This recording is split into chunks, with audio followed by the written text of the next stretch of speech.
Improper integral, integral का ये एक पार्ट होता है बेटा, और इंटीग्रल जो होता है वो integral inverse procedure of differentiation होता है। अब इंटीग्रल के दो पार्ट होते हैं बेटा, एक आपके पास होता है indefinite integral, indefinite integral. Indefinite integral को हमको काम नहीं कर रहे हम, आपके पास अब आता है बेटा डेफिनिट इंटीग्रल। डेफिनिट इंटीग्रल,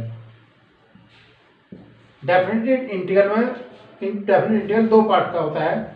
एक आपके पास होता है बेटा प्रॉपर इंटीग्रल, प्रॉपर इंटीग्रल, ठीक, और एक होता है आपके पास इम्प्रॉपर इंटीग्रल, इम्प्रॉपर इंटीग्रल। तो इंटीग्रल के दो पार्ट होते हैं, इंडेफिनिट इंटीग्रल, एक डेफिनिट इंटीग्रल। डेफिनिट इंटीग्रल के दो पार्ट होते हैं, इम्प्रॉपर इंटीग्रल और इम्प्रॉपर इंटीग्रल। और जो डेफिनिट इंटीग्रल को प्रॉपर इंटीग्रल इम्प्रॉपर इंटीग्रल में जो डिवाइड करता है उसकी भी दो कंडीशन है बेटा।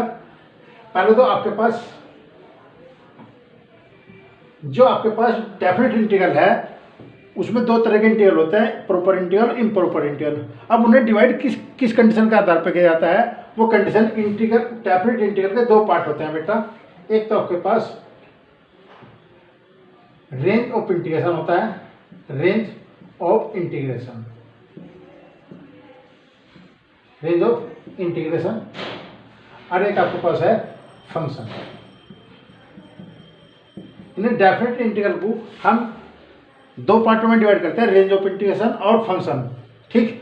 उस फंक्शन और रेंज ऑफ इंटीग्रेशन के आधार पर हम प्रॉपर और इम्प्रॉपर इंटीग्रल को डिसाइड करते हैं। अब आपके पास डेफिनेट इंटीग्रल जो आता है बेटा, डेफिनेट इंटीग्रल, डेफिनेट इंटीग्रल मैंने कहा a to b fx dx। इसकी दो कंडीशन होती है, एक कंडीशन तो मैंने आपको बताई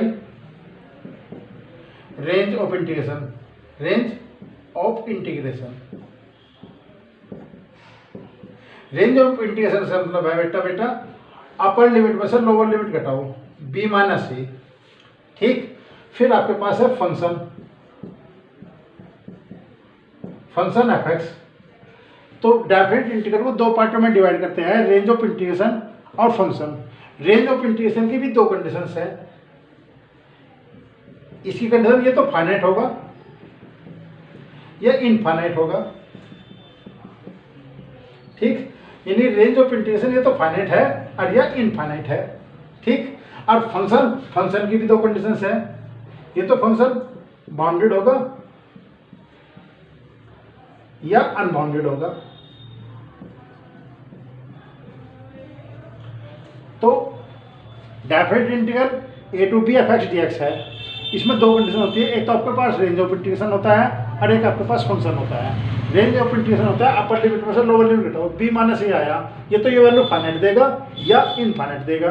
फंक्शन की दो कंडीशन है, बाउंडेड या अनबाउंडेड। तो बाउंडेड और अनबाउंडेड, फाइनाइट और इनफाइनाइट, ये मिलकर हम क्वेश्चंस को बताओगे कि ये क्वेश्चंस प्रॉपर होगा या इम्प्रॉपर इंटीग्रल होगा। तो प्रॉपर इंटीग्रल इम्प्रॉपर इंटीग्रल की कंडीशन के अकॉर्डिंग बेटा क्वेश्चन को सोल्व किया जाएगा। अब आगे आपके पास है बेटा range of integration, range of integration.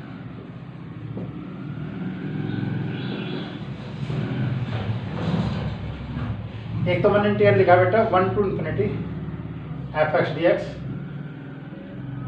दूसरा लिखा बेटा माइनस इन्फिनिटी से 1 fx dx, और तीसरा लिखा मैंने 2 से 3 fx dx, ठीक। इसमें आपके पास रेंज आई upper limit minus lower limit, infinity minus 1, फिर इसमें रेंज ऑफ इंटीग्रेशन, रेंज आई 1 माइनस माइनस इन्फिनिटी, अरे आपके पास आई रेंज आई 3 माइनस इज इक्वल टू 1। इसकी रेंज यह है, इसकी रेंज यह है, और इसकी रेंज बेटा ये है।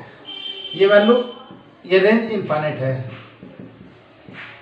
ये भी रेंज इनफाइनाइट है, क्योंकि इसका मान इन्फिनिटी आएगा, इसका मान भी इन्फिनिटी आएगा। और इसकी रेंज है बेटा फाइनाइट, क्योंकि 1 आया। तो इसकी रेंज तो फाइनाइट है, इसकी रेंज इनफाइनाइट है, ये रेंज आपके पास ही होगी। तो पहले मैंने आपको बताया रेंज ऑफ इंटीग्रेशन क्या होता है। रेंज ऑफ इंटीग्रेशन होता है अपर लिमिट में से लोअर लिमिट घटा दो। अगर वो इनफाइनाइट प्राप्त होता है तो इनफाइनाइट रेंज होगी, और वो फाइनाइट वैल्यू प्राप्त होता है तो रेंज फाइनाइट होगी।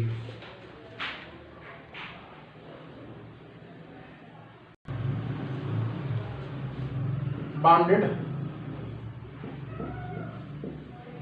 एंड अनबाउंडेड, इसमें क्या है बेटा, मैंने इंटीग्रल लिखा 1 से 2 1/x-1 dx। ठीक, इसमें लिखा बेटा 1 से 2 1/x-2 dx। ठीक, अब फिर मैंने आपके पास लिखा 1/x dx 1 से 2। इसमें fx आपके पास है बेटा 1/x-1, इसमें fx है 1/x-2, और इसमें fx है आपके पास 1/x। में fx is unbounded at x equal to 1। अगर मैं इस फंक्शन में x के स्थान पर 1 रखता हूँ तो 1/0 इन्फिनिटी टेंड करेगा, तो ये फंक्शन बेटा अनबाउंडेड हुआ, x बराबर 1 पे। इसमें fx जो है, अगर इसमें अपर लिमिट रखता हूँ fx is unbounded at x equal to 2 पे। अगर मैं 2 रखता हूँ बेटा तो ये इनफाइनाइट को टेंड करेगा, इसलिए फंक्शन fx अपर, ये तो लोअर लिमिट पर बाउंडेड है, ये अपर लिमिट पर बाउंडेड है। ठीक, और ये आपके पास है फंक्शन fx इज बाउंडेड, ठीक, ऑन 1 और 2 के बीच में कुछ भी वैल्यू रख लो, 1 और 2 के बीच में कुछ भी वैल्यू रख लो, 1 रख लो या 2 रख लो, फंक्शन फाइनाइट वैल्यू देगा, इसलिए फंक्शन बाउंडेड है। ये अनबाउंडेड इसलिए है कि x बराबर, ये x बराबर 1 पे इनफाइनाइट है, ये x बराबर 1 पे इनफाइनाइट टेंड करेगा। ठीक, इसलिए दोनों फंक्शन अनबाउंडेड है और ये आपके पास बाउंडेड है। ठीक, तो मैंने आपको बताया था कि इंटीग्रल जो है डेफिनेट इंटीग्रल में मैंने आपको बताया था, एक बताता मैंने आपको प्रॉपर इंटीग्रल, और एक आपको बताया मैंने इम्प्रॉपर इंटीग्रल। अब इम्प्रॉपर इंटीग्रल, अब इनकी डेफिनेशन चलेगी बेटा, जो बाउंडेड अनबाउंडेड रेंज के ऊपर डिपेंड है। प्रॉपर इंटीग्रल और इम्प्रॉपर इंटीग्रल की जो डेफिनेशन है, बाउंडेड अनबाउंडेड रेंज फाइनाइट और इनफाइनाइट के ऊपर डिपेंड करती है। तो अब हम आपको प्रॉपर इंटीग्रल और प्रॉपर इंटीग्रल समझाऊंगे। अब आपके पास है proper integral.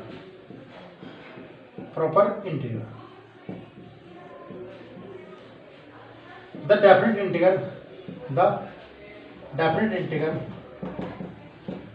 Integral a to b fx dx is called proper integral. इसे हम प्रॉपर इंटीग्रल कहेंगे if range of integration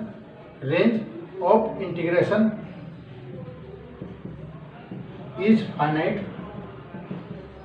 and function fx is bounded. जो फंक्शन बाउंडेड होगा, रेंज ऑफ इंटीग्रेशन फाइनाइट होगा, उसे हम प्रॉपर इंटीग्रल कहेंगे। और नोट में बेटा, proper integral is also convergent. जो प्रॉपर इंटीग्रल है वो प्रॉपर इंटीग्रल कोई ना कोई फाइनाइट वैल्यू देगा। प्रॉपर इंटीग्रल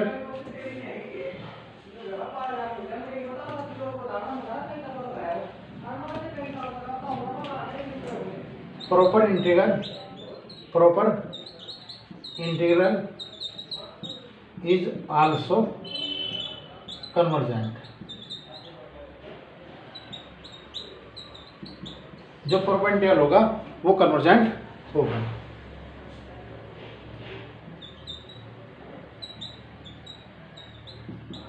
क्योंकि प्रॉपर इंटीग्रल फाइनाइट वैल्यू देगा और जो इंटीग्रल फाइनाइट वैल्यू देता है वो कन्वर्जेंट होता है। तो रेंज ऑफ इंटीग्रेशन फाइनाइट होनी चाहिए, फंक्शन बाउंडेड होना चाहिए, तो उस प्रॉपर इंटीग्रल को वो प्रॉपर इंटीग्रल होता है और वो प्रॉपर इंटीग्रल कन्वर्जेंट कहलाता है, क्योंकि वो फाइनाइट वैल्यू आपको देगा।